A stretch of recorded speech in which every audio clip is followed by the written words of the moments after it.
Buenos días, el día de hoy vamos a realizar el curso de seguridad basada en el comportamiento. Mi nombre es Kelly Arcila, voy a ser la capacitadora de este curso. ¿Sí? Los objetivos son incrementar y mantener el número de conductas seguras de todos los empleados. El segundo objetivo sería aducir y eliminar los incidentes y accidentes. Y como tercer objetivo tenemos fortalecer en los líderes, supervisores, administradores y directivos las conductas de apoyo a los procesos de seguridad basada en el comportamiento y a la mejora de la seguridad en general. Tenemos un marco normativo donde la Ley de Seguridad y Salud del Trabajo, la Ley 29783, en su artículo número 18, en el sistema de gestión de seguridad y salud en el trabajo se rige por los siguientes principios, ¿no? En su inciso C, tenemos que propender al mejoramiento continuo a través de una metodología que lo garantice. En el artículo D, tenemos mejorar la autoestima y fomentar el trabajo en equipo a fin de incentivar la cooperación de los trabajadores. También tenemos vamos a tocar las definiciones, como por ejemplo comportamiento. Se denomina como todas aquellas reacciones que tienen los seres vivos en relación con el medio en el que se encuentran. Tenemos cognitiva, afectiva y motora, ¿no? Estos tres tipos de comportamiento. De acuerdo al conocimiento, de acuerdo a la emoción y de acuerdo a un pulso motor.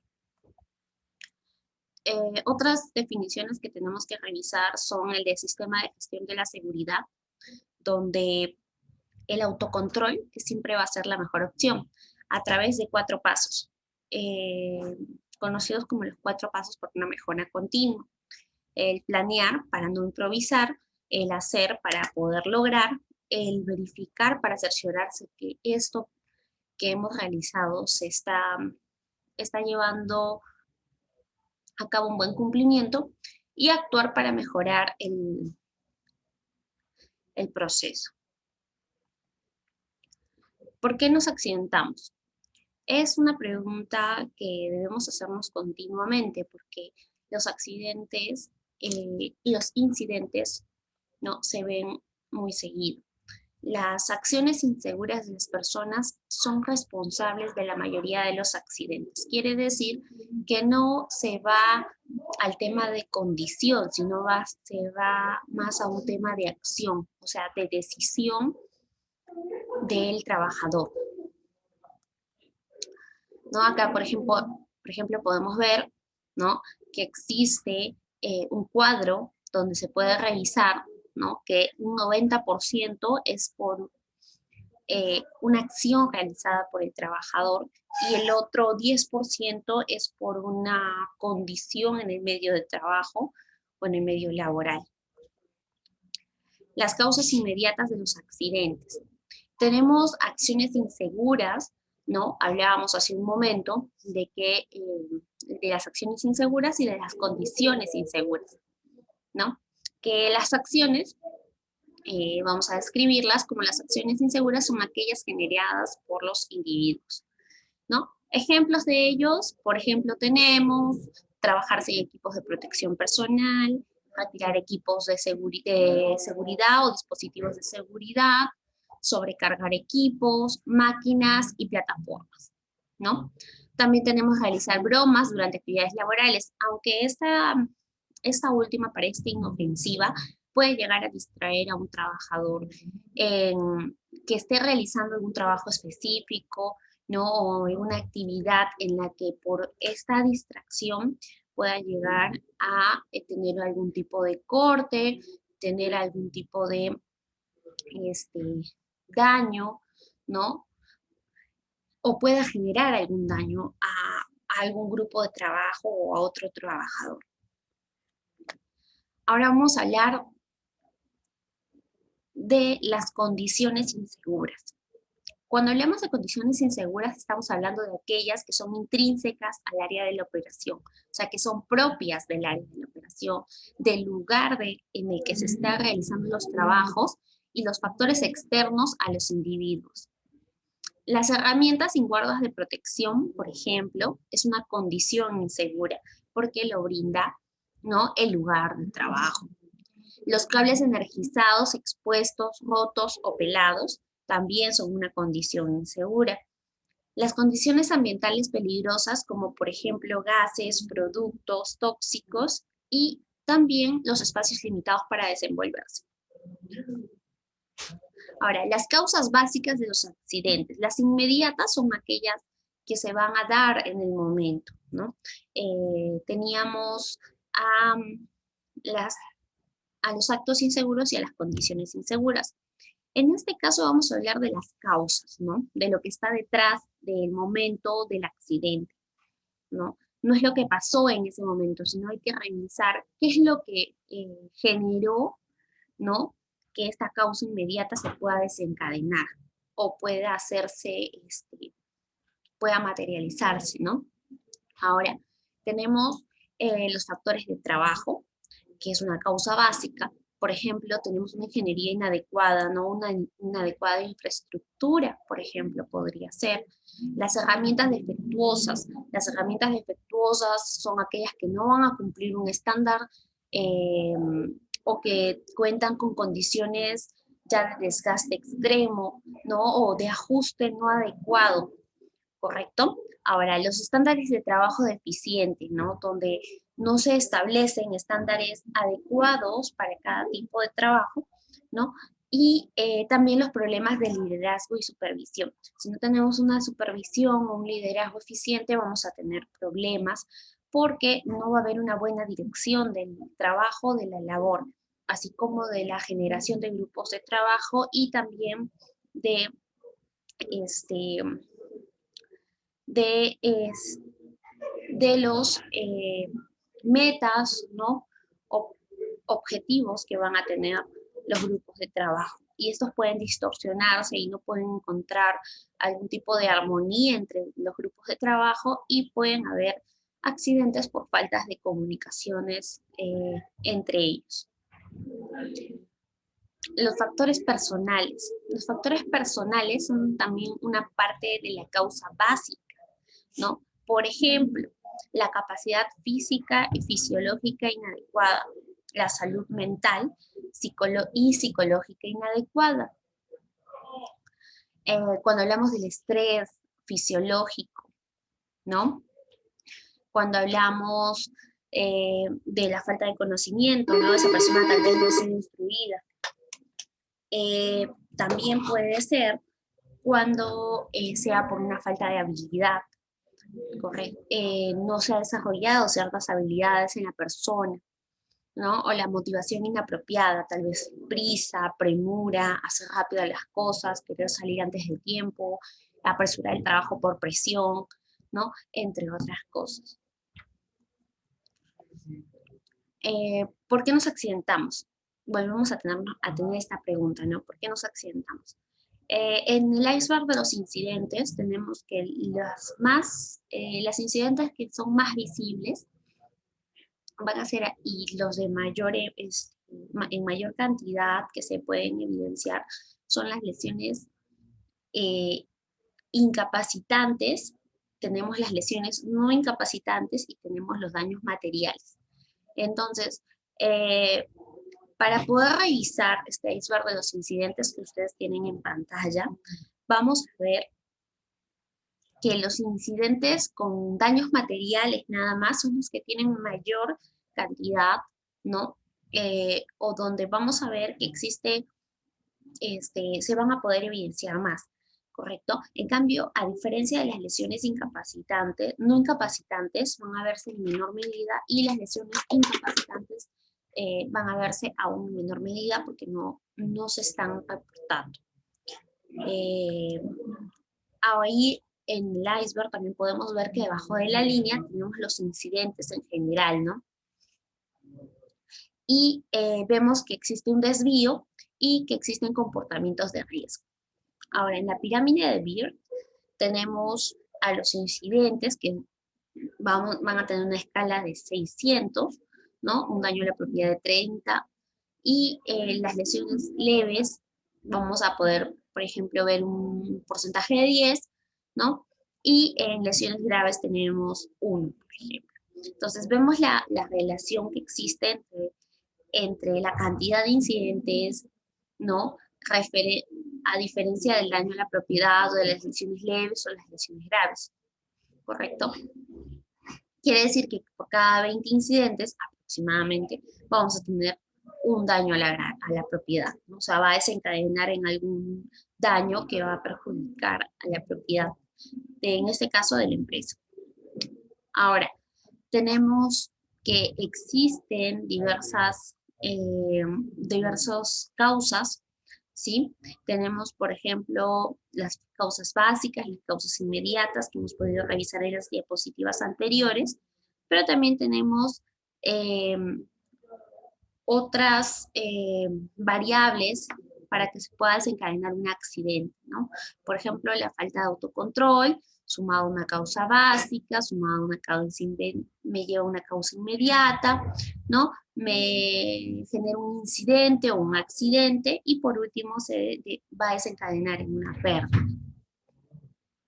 sea a la propiedad, sea al trabajador o sea al medio ambiente. El comportamiento, todo acto, por ejemplo, es observable y medible, ¿no? ¿Esto qué quiere decir? Que, por ejemplo, yo estoy en un lugar de trabajo donde yo puedo observar el trabajo o la conducta de un trabajador. Y esto lo puedo medir bajo criterios de acuerdo al cumplimiento de procedimientos, puedo medirlo de acuerdo a la actitud del trabajador, puedo medir el grado de conocimientos del trabajador, de conocer el procedimiento, ¿correcto? Entonces, todo ello vamos a poder medirlo. Ahora, un ejemplo de comportamiento observable va a ser, por ejemplo, la posición de trabajo correcta para elevar una carga manualmente. Es muy diferente que podamos llevar cargas o trasladar cargas de 10 kilos cercano al cuerpo a llevar 10 kilos de una manera con los brazos extendidos, ¿correcto? Entonces, hay una variación y para ello se puede evaluar cómo el trabajador se está trasladando con la carga o si tiene el apoyo o la ayuda de algún tipo de equipo, ¿no? O por ejemplo, una carretilla que le ayude a trasladarlo o lo traslada entre dos personas, ¿no? Se tendría que revisar. Ahora, la forma en que se ejecuta determinada operación, de qué manera lo está haciendo, ¿no? Está con los EPPs adecuados, está utilizando alguna herramienta de apoyo, ¿correcto? Y por último, el estado en que queda algo después de hacer determinada operación, ¿no? Hay que ver cómo queda el lugar de trabajo, hay que revisar cómo está dejando los materiales, las herramientas, ¿no? Eso básicamente. Ahora, dentro de las bases de la ciencia del comportamiento, tenemos a los antecedentes como las consecuencias, las cuales van a influir en el comportamiento, pero ambos lo van a hacer de manera totalmente diferente.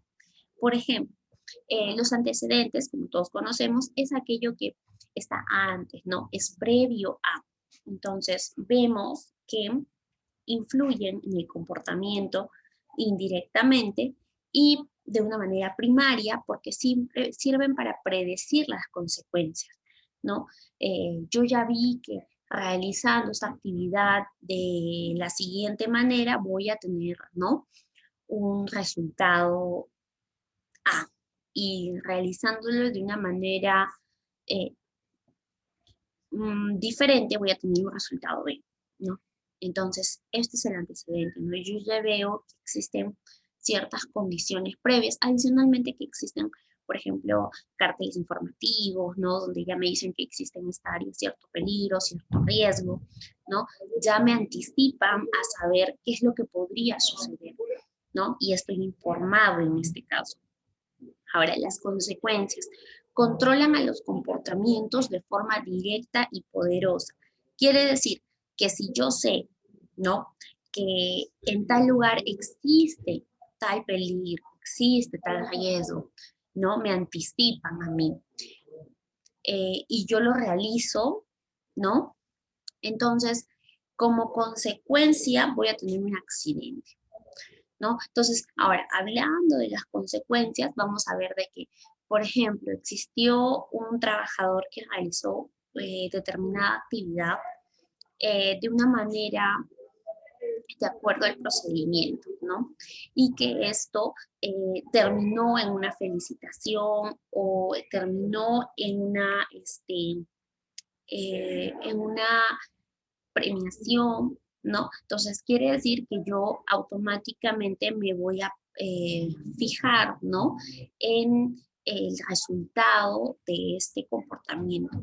Quiere decir que si yo cumplo las normativas, quiere decir que si yo realizo mi procedimiento de acuerdo a los estándares que me brinda la empresa, los manuales que me brinda la empresa, yo voy a tener una premiación, una felicitación, una consideración por parte del supervisor operativo, ¿no? Por parte del supervisor de seguridad, por parte ¿no? de todas las personas que están atentas a lo que es el servicio de seguridad, por ejemplo, ¿no? Eh, en el caso, por ejemplo, de que yo realice las actividades de forma apurada, ¿no? No respete los procedimientos de trabajo, no respeto los manuales, ¿qué va a pasar?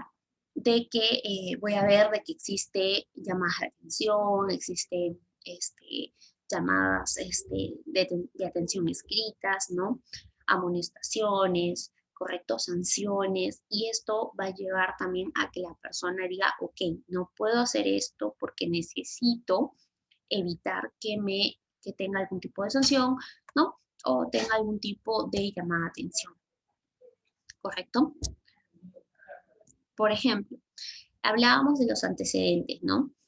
Acá, por ejemplo, tenemos una señal de tránsito que me va a mí indicar qué es lo que, qué peligros, ¿no? existen en esta área, un cartel en el lugar de trabajo con información, instrucciones del supervisor, reglas y normativas, modelos, otras personas cómo lo hacen, ¿no? Capacitación y entrenamiento, y información e inducción, ¿no? La inducción es muy importante para poder saber de qué manera se viene realizando los trabajos y bajo qué parámetros, ¿no? De manera general. ¿Son todos ellos suficientes para garantizar un comportamiento seguro? Muchas veces no. Entonces vamos a tener que tener también en cuenta los ejemplos de consecuencias, como por ejemplo recibir una retroalimentación después de una tarea porque se ha evidenciado, ¿no? que existe se está realizando mal un procedimiento, no se están cumpliendo ciertos estándares o parámetros, ¿correcto? Recibir felicitaciones o una distinción. En este caso va a ser cuando se pueda observar un comportamiento seguro, ¿no? Recibir reprobación o sanción, como les decía, puede ser también un ejemplo de consecuencia. Ser escuchado y tomado en cuenta, ¿no? Cuando se tiene en consideración con ciertas personas dentro de un grupo de trabajo debido a que se considera que estas personas tienen una metodología que se puede llegar a seguir porque estamos viendo que tiene consecuencias positivas, ¿no? Entonces, y por último, una consecuencia negativa sería sufrir un accidente, ¿no? Cuando una persona realiza un procedimiento de una manera y esto termina o desencadena en un accidente, ya sea con daños a la empresa o a la propiedad, daños físicos al trabajador, físicos o emocionales, y también tenemos daños al medio ambiente, ¿no? No podemos olvidarnos de que nosotros trabajamos con tres ejes, que son seguridad, salud y medio ambiente. Ahora, ¿cómo implementamos la seguridad basada en el comportamiento, la SBC, en la empresa? Existe un modelo tradicional del comportamiento seguro que es el saber, el querer y el poder, ¿no? Ahora, ¿por qué? Porque uno puede querer y no saber eh, para realizar una actividad, ¿no? O puede querer y saber, pero no puede realizar la actividad, debido a una limitación física, debido a limitación de recursos, entre otros. Entonces, vamos a revisar cada uno de ellos para poder determinar cuáles son las diferencias entre ellos y saber de qué manera podemos eh, reunir habilidades para poder desarrollar, ¿no?, las actividades. Ahora, por ejemplo, tenemos el poder. Tenemos que consultar, ¿no? Dispongo de los recursos necesarios, la financiación o un local, algún medio que me ayude a realizarlo. Se puede realizar. Tenemos el apoyo de amigos, de familia e incluso de un vecino dispuesto a ser nuestro socio. Ahora, vecino o podemos decir en este caso un compañero de trabajo, ¿no? Ahora, tenemos que querer realizarlo. Ahora, hay motivos internos para trabajar.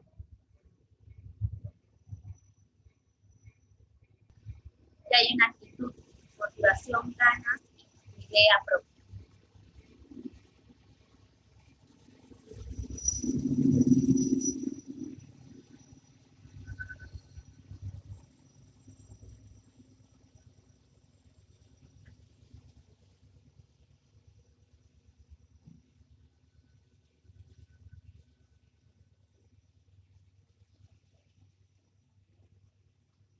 Para el querer tenemos que determinar si tenemos motivos internos para trabajar, si tenemos motivos externos para trabajar, si tenemos actitud, si tenemos motivación, si tenemos ganas o si tenemos una propia idea, ¿no?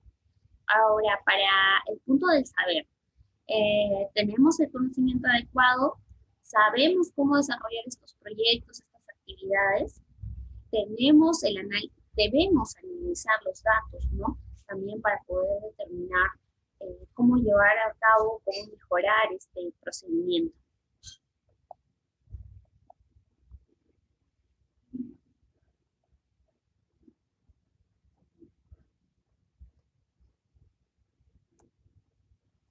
A ver, tenemos la capacitación y el entrenamiento, ¿no? Dentro del saber.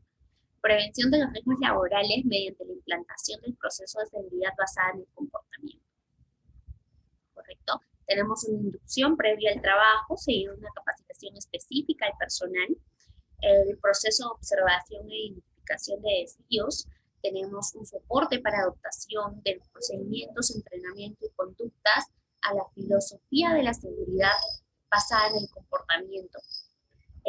Preveemos herramientas informativas de recolección de datos, o si tenemos, o tenemos una metodología, ¿correcto? Ahora, el procedimiento, los instructivos y los formatos, que son parte también de este eje, en la SBC, o en la seguridad basada en el comportamiento, es el cuidado mutuo y activo, es decir, que todos nos preocupamos por nuestra seguridad y por la de nuestros compañeros, ¿correcto? Entonces, tenemos que cumplir estos procedimientos, tenemos que cumplir los instructivos y cumplir con la realización de los formatos, como por ejemplo, las listas de verificación previo al inicio de un trabajo, con una máquina, con un equipo, ¿no? Entonces, ¿a través de qué mecanismo podemos verificarlo? Nosotros, como te decía en la diapositiva anterior, tenemos que cuidarnos entre nosotros mismos. Para ello, nosotros podemos realizar reportes de prácticas o actos subestándar, no solamente de supervisores a trabajadores, ¿correcto? O de supervisores operativos, supervisores de seguridad o encargados capataces a trabajadores, no o a operarios, sino también de modo entre compañeros para poder fomentar, ¿no?, la identificación de estos desvíos. Ahora, la observación y la retroalimentación. La base para que tenga éxito el proceso de modificación de conductas es la observación regular de las conductas seguras. Quiere decir que en el proceso de la observación, perdón, es el elemento más importante de la seguridad basada en el comportamiento, porque a través de él vamos a poder identificar, ¿no?, cuáles son los desvíos. Para poder, ¿qué? Para poder realizar la retroalimentación, para poder realizar ¿no?, las felicitaciones, los reconocimientos, y esto pueda hacer que las personas se identifiquen con la seguridad basada en el comportamiento y ellos, así como hablamos los métodos, ¿no? De los antecedentes y las consecuencias, ellos puedan ver, ¿no? Eh, si es positivo, ¿no? O de qué manera ellos pueden llegar, ¿no? A tener este mismo reconocimiento. Ahora, los 5 pasos básicos para realizar observaciones planeadas del trabajo. Hablábamos de que la observación de la actividad o la observación es el paso más importante de la seguridad basada en el comportamiento. Entonces, vamos a tener 5 pasos para hacer estas observaciones planificadas en el trabajo, ¿correcto? El primero va a ser preparar, o sea, vamos a planificar una observación de una determinada actividad y para ello tendríamos que tener los procedimientos instructivos u otros elementos que me puedan ayudar a mí a saber cuáles son los procesos de determinadas actividades. Observar activamente, dialogar y brindar retroalimentación inmediata y enfatizar siempre en lo positivo. Se registra a través de un formato y hacer un seguimiento o una mejora continua. Ahora, la observación debe ser activa y de corta duración. Por ejemplo, ¿qué vamos a observar? ¿No? Hablábamos bastante de la observación. ¿Qué vamos a observar? Tenemos que observar la reacción de las personas, posturas de las personas, equipo de protección personal, herramientas, equipos, procedimientos, orden y limpieza y desviaciones. Dentro de la retroalimentación, tenemos que considerar que debe ser inmediata, positiva y debe llevar a acuerdos y compromisos. Tenemos, por ejemplo, un ciclo, ¿no? Donde se habla, se escucha y se actúa de manera continua y constante, ¿no? Existe una relación entre estos 3 acciones. La importancia de la retroalimentación. ¿Por qué es importante? Debido a que influye en el comportamiento, proporciona información sobre el desempeño que está realizando el trabajador, es considerada una consecuencia, comunica un patrón, ¿no? Ayuda en la percepción de riesgo, nos ayuda a ver, le ayuda a ver al trabajador qué es lo que él no estuvo viendo, ¿no? Y de esta manera existe una mejora, ¿no? En la percepción del riesgo, aumenta la propia observación, fortalece la cultura de seguridad y descubre barreras ocultas, ¿no? Que no nos dábamos cuenta que existían o tal vez desde nuestra perspectiva no lo podíamos llegar a percibir. Tenemos el seguimiento y la mejora continua. Vamos a verlo, por ejemplo, visitando el sitio de trabajo frecuentemente, ¿no? Haciendo seguimientos a los acuerdos, actualizando la información en el sistema, revisando periódicamente los procedimientos, tomando acción con respecto a los reportes que se puedan obtener, analizar los datos y comunicar y mejorar. Ahora, en el punto del análisis de los datos, debe ser reactivo, ¿no? Un índice de frecuencia de accidentes. Por ejemplo, aquí vamos a ver de que el IF, que es el índice de frecuencia, es igual al número de accidentes con incapacidad por 1.000.000 sobre el total de horas hombre de exposición a riesgo, ¿no? El índice de frecuencia de accidentes correcto de las empresas de clase mundial es menor a 1.0. Y en el caso del índice de frecuencia de accidentabilidad, el promedio en las industrias en el Perú para el año 2016, por ejemplo, fue de 2.48. O sea, estamos 248 veces más que el índice de una empresa de clase mundial. Los análisis de datos tienen que ser proactivos debido a que es un índice de conducta segura, ¿sí? El índice de conducta segura, como podrían ver, es la cantidad de conductas seguras sobre el total de conductas observadas, ¿no? Por ejemplo, salimos a campo a revisar, inspeccionar, y tenemos, por ejemplo, hemos observado 20 conductas en todo el trayecto y de las cuales solamente 10 han sido seguidas, ¿no? Ello vamos a multiplicarlo por 100 y el índice de conducta segura de las empresas, en el caso de la clase mundial, es mayor al 80%. Ahora, la gestión del comportamiento seguro en Ferrocarril Central Andino, ¿no?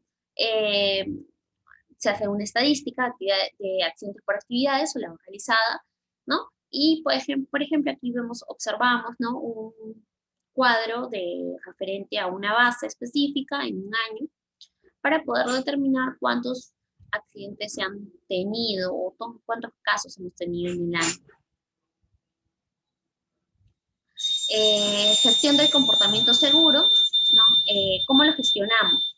La selección de observadores, tenemos el entrenamiento de esos observadores, una cartilla de observación, realizamos la recolección de datos y hacemos una retroalimentación positiva, ¿no?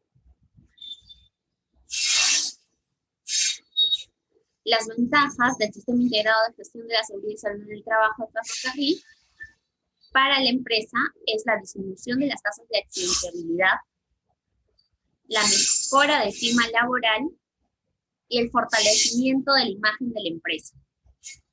Para el trabajador, sentirse parte de la seguridad, proteger su integridad física, aprender de nuevas herramientas y mejorar el autoestima.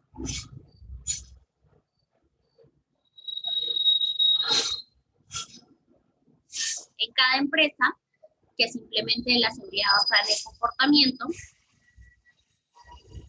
el gerente debe ser el pilar fundamental.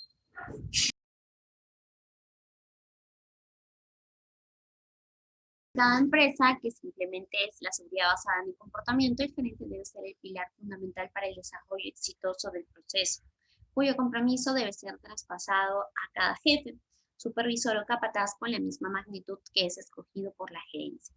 La seguridad basada en el comportamiento es una gran oportunidad para evitar o disminuir los accidentes del trabajo, donde el éxito de este depende de todos, no solamente de un observador o de un trabajador, sino de todos los trabajadores en conjunto. Correcto, entonces la seguridad basada en el comportamiento nos deja una reflexión que en la vida no existen los no puedo, sino los no quiero, porque está en nosotros poder capacitarnos y poder tener una motivación adecuada o querer realizar el trabajo de una manera segura. Y lo único que sí podría estar fuera de nuestro alcance es un tema de condiciones, ¿no? De instalaciones, que para lo cual también nosotros tenemos el poder de decidir y decir no ante una condición de trabajo no segura o una condición de trabajo insegura. Gracias por asistir al curso. Se van a realizar el día miércoles. Va a realizarse una transmisión en vivo, ¿sí? A través del cual van a poder realizar sus preguntas que hayan podido tener durante este tema, la exposición de este tema, y adicionalmente se va a poder interactuar con ustedes, ¿no? A través del chat, ¿no? Y se van a poder responder las preguntas. Entonces, muchas gracias por asistir. Espero que puedan absorber este conocimiento y lo podamos poner en práctica a partir de la fecha en nuestras actividades diarias.